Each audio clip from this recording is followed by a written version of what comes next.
রাতভর নিখোঁজ থাকার পর রহস্যজনকভাবে গলায় গামছা পেঁচানো অবস্থায় এক নাবালককে উদ্ধার করল এলাকার মানুষ।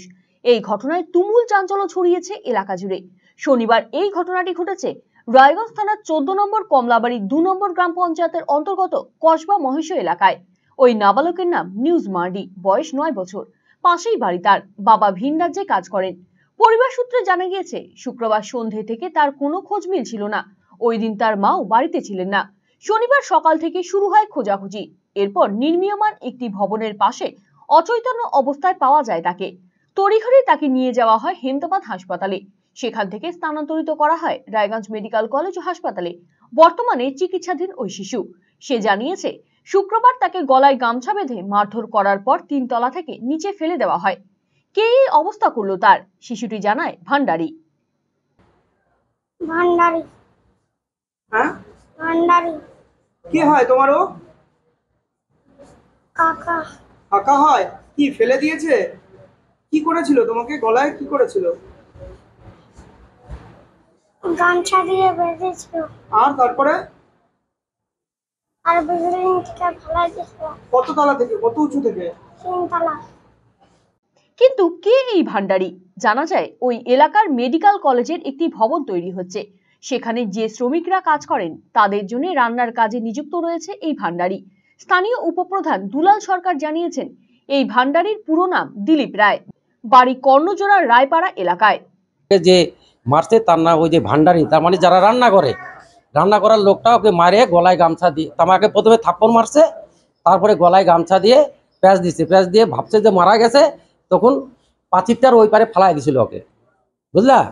ভোরবেলা 3টা 3:30 নাকি ও জায়গা পাইছিল, তারপরে আসে পাট খেতে যে লুকাইছে, আর ওই তার মানে খুঁজে পাওয়া যাচ্ছিল না। এবার 10টার দিকে ওকে পাওয়া যায়। তারপরে তো যে পুলিশ প্রশাসনকে নিয়ে আসার পরে হাসপাতালে আমরা আরো ওখানে অনেক লোক কাজ করতেছিল, তো সে বললো তার নাম হচ্ছে গণেশ রায়, হ্যাঁ দিলীপ রায়, বাড়ি কর্ণজোড়া রায়পাড়াতে বাড়ি। ও রান্না বাড়ি করে।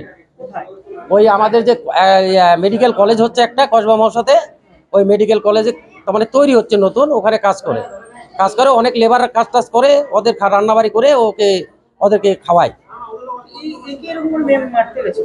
এটা কি করে বলবো বলেন, আমরা তো আর জানি না। ছোট বাচ্চা হয়তো খাওয়ার লোভে হয়তো গেছিল সন্ধ্যার দিকে।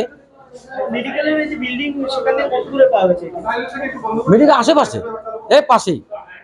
এই ঘটনায় ভেঙে পড়েছেন শিশুটির মা তারামণি বাসকে। কি কারণে এমন ঘটনা ঘটলো তা বুঝে উঠতে পারছেন না তিনি।